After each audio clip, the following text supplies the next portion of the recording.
Pregnancy journey हमारे मुल्क में होते हुए किस तरीके से मैनेज की जा सकती है?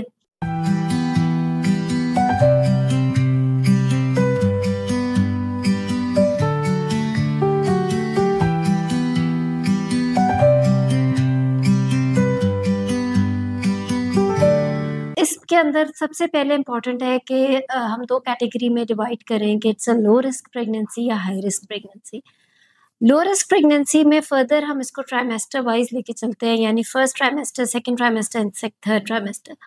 फर्स्ट ट्राइमेस्टर में जो फर्स्ट 3 मंथ्स का टाइम पीरियड होता है वो आता है जो बहुत अहम है। इसके अंदर बेबी पूरा फॉर्म हो रहा होता है। लो रिस्क प्रेगनेंसी के अंदर ऑफ कोर्स मैटरनल एज अगर यंग है, lesser than 35 years of age, और कोई ब्लड प्रेशर शुगर का मसला पहले नहीं है, तो उस केस में हम फिर उसको फॉलिक एसिड के साथ स्टार्ट करते हैं। पहले कोई प्रेगनेंसी लॉस नहीं हुआ हुआ, उस केस में फिर पेशेंट ने डेटिंग स्कैन कराना होता है, फॉलिक एसिड लेनी होती है, और बहुत अहम ये है कि 3 महीनों के एंड पे जाकर एक नकल थिकनेस का स्कैन हर खातून में एडवाइस किया जाता है to rule out any syndromic baby, कि उसके चांसेस देखे जाते हैं कि खुदा ना खास्ता ज़्यादा तो नहीं है।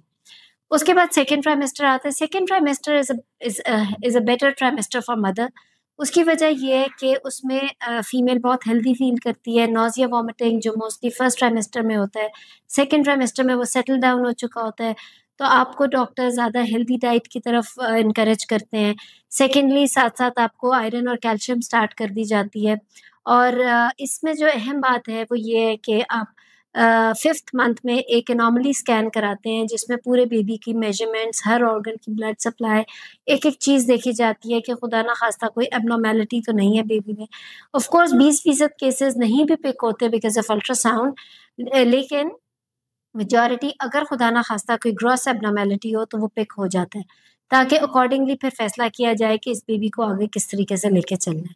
सो थर्ड ट्राइमेस्टर में बेबी रैपिडली ग्रो कर चुका होता है।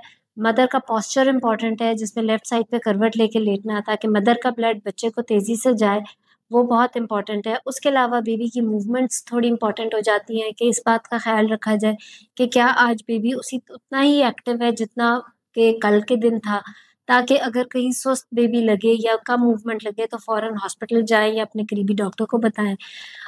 उसके अलावा of course through out the pregnancy iron और कैल्शियम का इंटेक जो आपको डॉक्टर एडवाइस करें वो अहम है।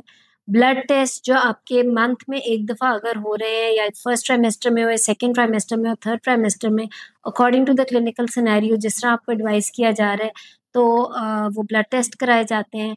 और फिर उसके बाद आखिरी महीना जब एंटर होता है, स्पेशली 37 और 38 वीक्स एक पेल्विक असेसमेंट की जाती है पेशेंट की टू सी कि क्या पेल्विस में इतनी स्पेस है कि नॉर्मल डिलीवरी हो सकती है या नहीं हो सकती, और उसके अकॉर्डिंगली फिर वीकली विजिट्स होते हैं ताकि इंशाल्लाह by the time 40 weeks reach हो तो उसको नॉर्मल डिलीवरी का प्लान दिया जाए, या अगर कहीं से सिज़ेरियन का खदशा आता है तो उसको पहले ही इंडिकेट कर दिया जाए कि किस डेट और टाइम पे आना है विद फुल प्रिपरेशन।